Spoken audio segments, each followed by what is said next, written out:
اور تمہیں اس سے بھی بری بات لگے گی کہ میں نے یہ اورنج کلر کا کرتا کیوں پہنا ہے آج، صرف جیو کے ساتھ یکجہتی کے لیے۔ آپ سوچ رہے ہوں گے کہ جی اورنج کلر ظاہر دین کی علامت ہے، جیو نیوز پہ اورنج اور بلو کلر ہے، بلو وہ شام کو ریپرزینٹ کرتے ہیں اور اورنج کلر سے وہ دن کو، تو یہ میں نے اورنج پہنا ہے، آپ سوچ رہے ہوں گے بلو کلر کی طرح، تو یہ جناب بلو کلر بھی ہے، لو سامو۔ تو میں نے سوچ سمجھ کے یہاں بیٹھا ہوں انشاءاللہ تعالیٰ، کیونکہ تمہاری علمی بہت جو ہے میرے ہاتھوں ہے، یہ تم لوگ نہ اسٹیبلشمنٹ کے قابو آنے والے ہو۔ کیا سر بھائی لو سام کے بخاؤ آج پھر نہیں سنبھالی جاتی والی جان اصل میں جیو والوں سے مسئلہ یہ ہوا ہے کہ انہوں نے یہ کہہ رہا ہے کہ مجھے جیو والوں نے اپروچ کیا ہے، میرا نہیں خیال، انہوں نے تو شاید اپنے دیا ہوگا کہ یار مختلف لوگوں کو آپ دے دیں، ہماری طرف سے یہ اسٹیٹمنٹ آئی ہے۔ بہرحال اگر انہوں نے اس کو انگیج کیا ہے تو یہ جیو کی بہت بڑی غلطی ہے کہ ایسے ماحول میں نا آپ کو ہوش مند لوگ چاہیے ہوتے ہیں جو آپ کا کیس لڑیں۔ یہ کیا مرجع الخبائث، جس آدمی کی ذہنی حالت یہ ہے کہ دیکھو میں نے جیو والوں کے لیے یہ کپڑے پہنے ہوئے ہیں، جیو والوں کے لیے یہ کپڑے پہنے ہوئے ہیں یکجہتی کے لیے، جس دن عورتوں سے تم نے یکجہتی کرنی اس دن کیا پہن کے آؤ گے؟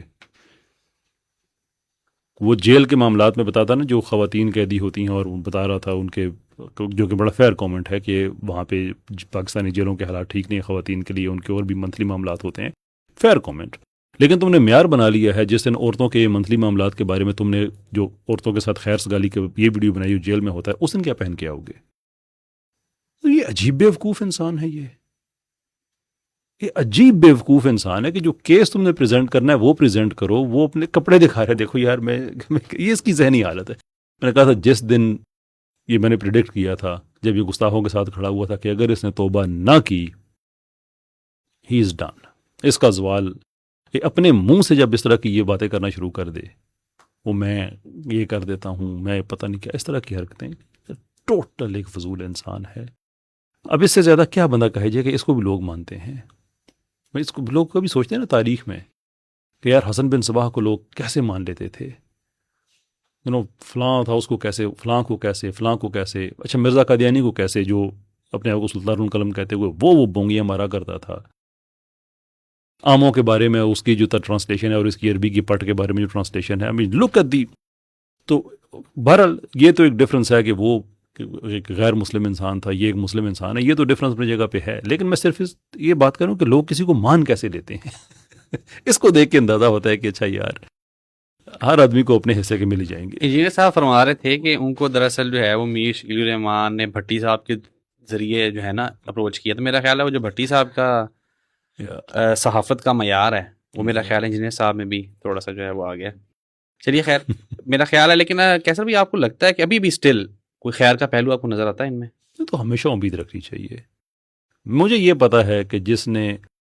رسول صلی اللہ علیہ وآلہ وسلم سے بے وفائی کی ہے اور سارا کچھ جانتے بوجھتے کی ہے، اس کا تو قرآن میں اللہ عز و جل نے فیصلہ دے دیا ہے نا۔ بے وفائی تو بہت آگے کی چیز ہے نا، آواز سے اپنی آواز کو اونچا کرنا،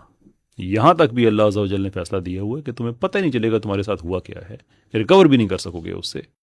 تو یہ تو جس لیول کے رسول اللہ صلی اللہ علیہ وآلہ وسلم کے گھر کی خواتین کی جو ان کے ساتھ جو گستاخی ہو رہی ہے،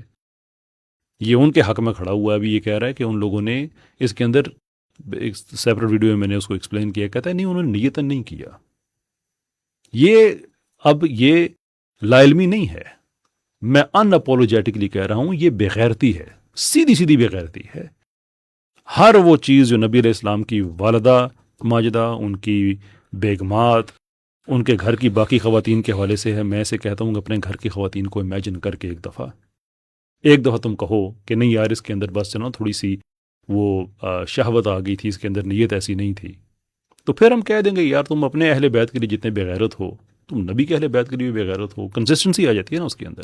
اپنے گھر کے لیے غیرت دکھائے اور نبی علیہ السلام کے گھر کے لیے اہل بیت کے لیے وہ غیرت نہ دکھائے، تو پھر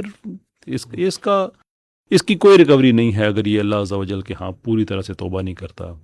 یہ معافی نہیں مانگتا۔ اس کا یہ بات لکھ لیجئے، اس آدمی کا زوال irreversible ہے۔